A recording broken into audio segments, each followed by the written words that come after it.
Hello money talkers, welcome to my channel money talks with Payal. कल के दिन कैसा रहेगा निफ्टी, बैंक निफ्टी, सेंसेक्स, उसको लेकर इस वीडियो में हम बात करने वाले हैं। आज मंथली एक्सपायरी थी बट बिल्कुल ही कोई भी मोमेंटम नहीं था। मैंने आपको लेवल्स बताए थे। निफ्टी में आपको 560 580 का एक रेजिस्टेंस बताया था मॉर्निंग में 9:30 बजे के आसपास में। उसके बाद जो थोड़ा बहुत ये अपसाइड गया तो गया, लेकिन उस ज़्यादा कुछ जा नहीं पाया। ऑन द अपसाइड अगर हम देखेंगे तो 580 के ऊपर ये गया ज़रूर, आप अपना ये 626 के आसपास में, बट उससे ज़्यादा ये ऊपर सस्टेन नहीं कर पाया एंड बहुत ही ज़्यादा रेंज बाउंड जो है आज मार्केट हो चुका था। तो आज का जो हाई आप देखोगे वो 626 के आसपास का ही है। बैंक निफ्टी में आपको तो मैंने क्लियरली बोल दिया था कि भाई 51,500 के ऊपर अगर आप लॉन्ग जा भी रहे हो तो 80 से 100 पॉइंट्स में निकल जाना। 51,600 तक पॉसिबल है, इसके ऊपर मुझे नहीं लग रहा था कि उतना टिक पाएगा। और वही अगर हम यहाँ देखें तो 51,500 के ऊपर अगर आपने लॉन्ग लिया होगा तो 600 तक तो आपने इजीली बुक किया होगा।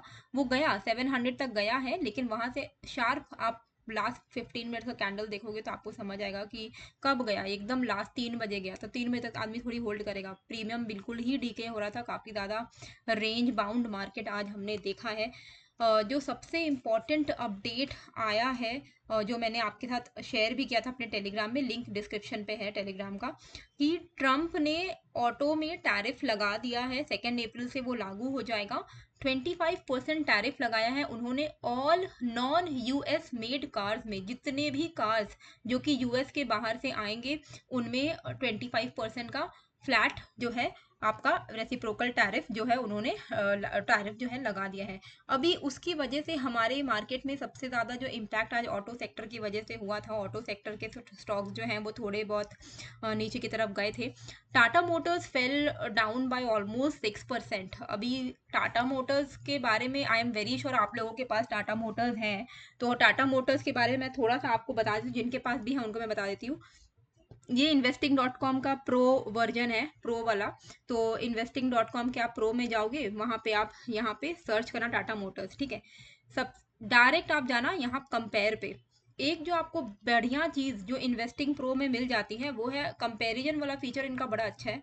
कंपैरिजन में ना आपको पता चल जाता है कि स्टॉक अंडर वैल्यूड है या फेयरली वैल्यूड है या क्या है, अपसाइड कितना पोटेंशियल है।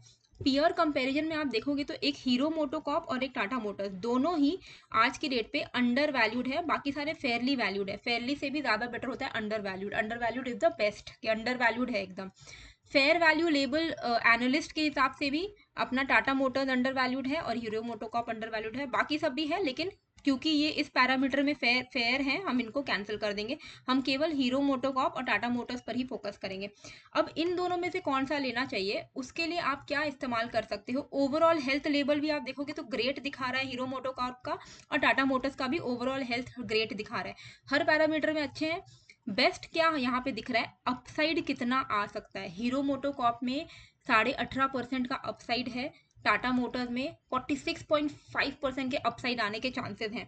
तो ये कहीं ना कहीं दिखाता है कि टाटा मोटर्स आज की डेट पे, अगर आपको ऑटो सेक्टर में किसी पे इन्वेस्ट करना है तो ये एक आपके लिए अच्छा बेट हो सकता है with the upside potential of 47%। तो सिंपल है।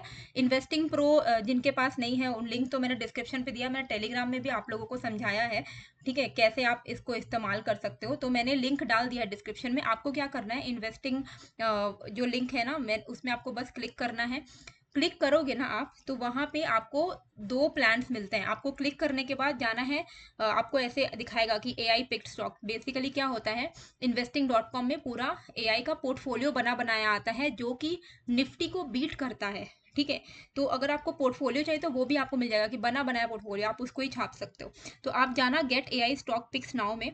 यहाँ पर जब आप जाओगे आपको 2 प्लान दिखेंगे, एक है प्रो और एक है प्रो प्लस। प्रो में आपको बहुत सारे फीचर्स मिलते हैं। एआई पावर्ड प्रो पिक्स मिलता है, ऐड नहीं आता है कोई भी। 100 से ज़्यादा फंडामेंटल मेट्रिक्स हैं सारे।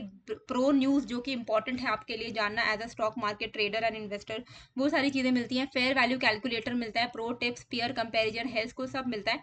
प्रो प्लस अगर आप लेते हो तो इसके साथ साथ आपको स्क्रीनर मिलता है, एडवांस स्टॉक स्क्रीनर, 10 इयर्स का डेटा मिलता है आपको, पिछले 10 सालों का डेटा, एक्सपोर्ट आप कर सकते हो अपने वर्क को, customisable metric views, dividend earning fundamentals, बहुत सारी चीज़ें, फिनेंशियल मॉडल्स 14 से ज़्यादा आपको मिल जाती हैं।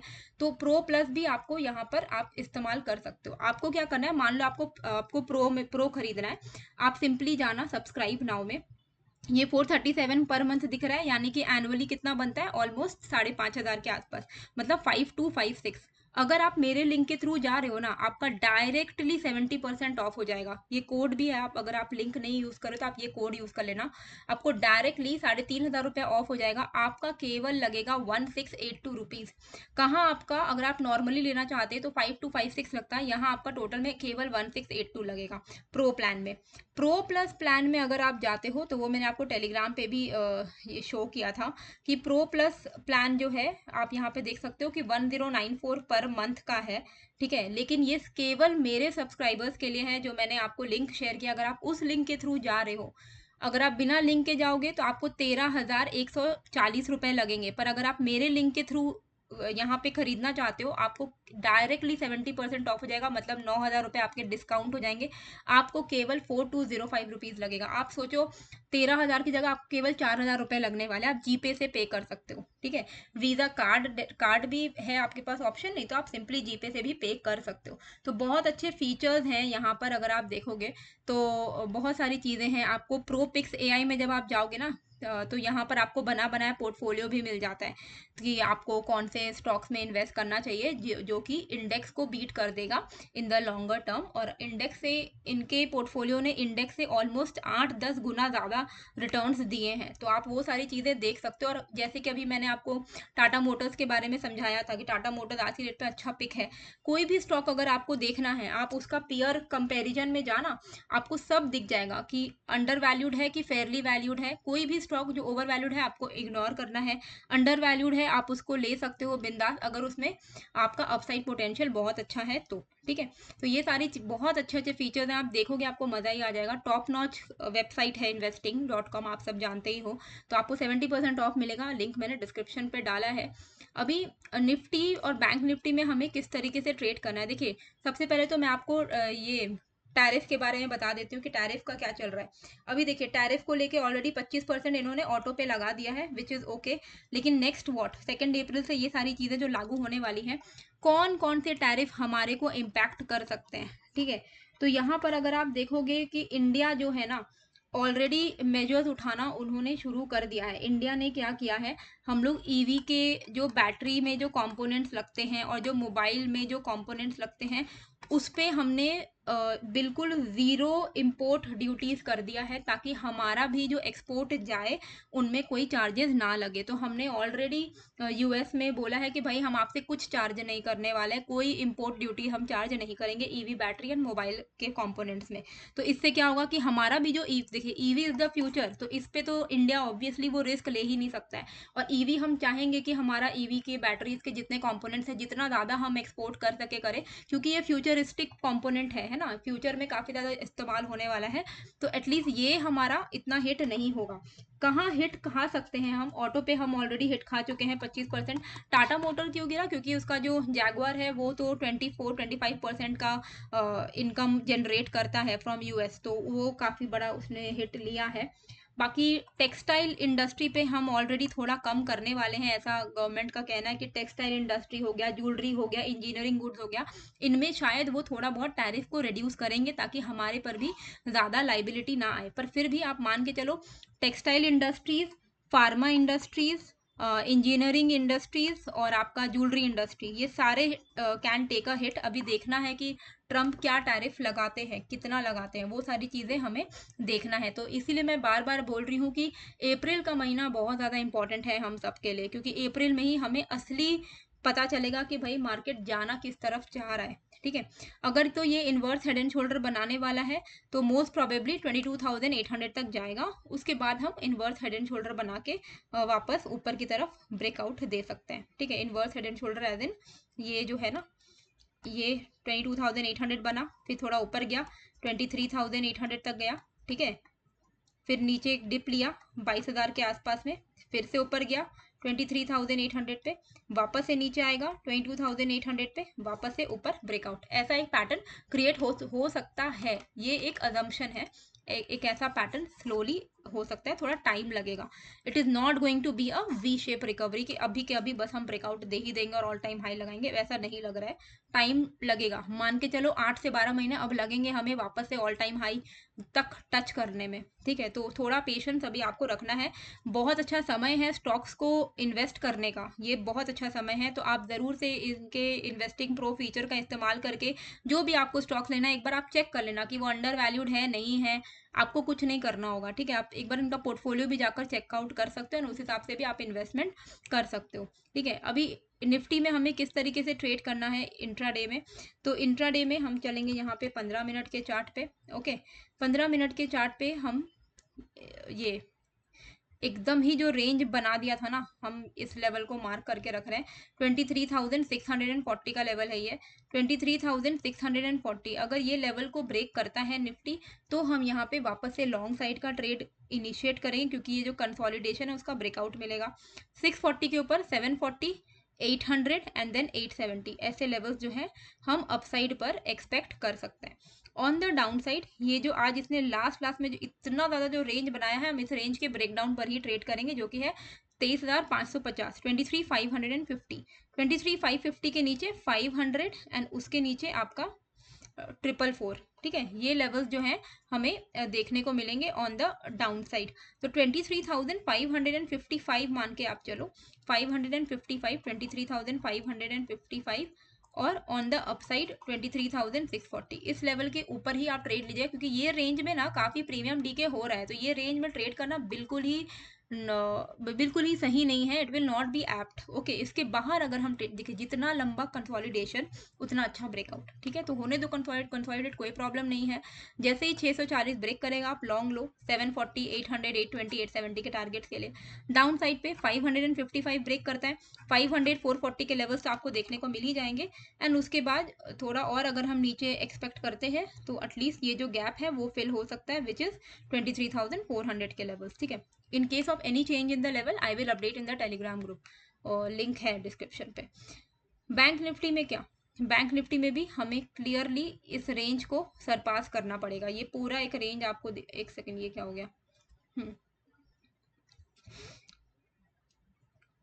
ये आप रेंज देख रहे हो, ये इस रेंज को हमें ब्रेक करना पड़ेगा, ठीक है। ये रेंज को, क्योंकि ये क्या है, ये अपना यहाँ से अगर आप ब्रेकआउट ट्रेड कर भी लो 700 के ऊपर तो 870 पे, ठीक है, आप कर सकते हो, वैसे इतना कुछ है नहीं। 100 पॉइंट भी कैप्चर कर रहे हो तो बुरा तो है नहीं, मैं तो बोलती हूँ कि 80-100 पॉइंट ही आप कैप्चर करो तो ठीक है। आप 710 के ऊपर आप यहाँ पे 870 and then you can trade for 52,060 के लेवल्स, ठीक है। 710 के ऊपर आप यहाँ पे लॉन्ग जा सकते हो। ऑन द डाउन साइड 51,411 का वो लेवल है जिसके नीचे एक ब्रेकआउट फेलियर हो जाएगा। ये जो ब्रेकआउट हुआ था ये फेल हो जाएगा, तो अगर ब्रेकआउट फेल होता है तब हम और डाउन साइड एक्सपेक्ट कर सकते हैं। तो 51,400 के नीचे आपको 240 एंड देन 51,040 ऐसे लेवल्स जो हैं डाउन साइड पर देखने को मिल सकते हैं, ठीक है। तो हमें कौन से लेवल्स पे ध्यान देना है कल के लिए, 710 ऑन द अपसाइड। अगर इसके ऊपर मार्केट कल निकलता है बैंक निफ्टी तो 870, 52,065 ये लेवल्स हमारे लिए टारगेट 1 एंड टारगेट 2 रहेंगे। ऑन द डाउन साइड अगर 51,410 ब्रेक करता है तो 240, 51,040 ये लेवल्स हमारे लिए डाउन साइड के टारगेट्स रहेंगे बैंक निफ्टी में, ठीक है। रेंज में है तो आप सिंपली अवॉइड करो, ज़रूरी थोड़ी है ट्रेड करना रोज रोज।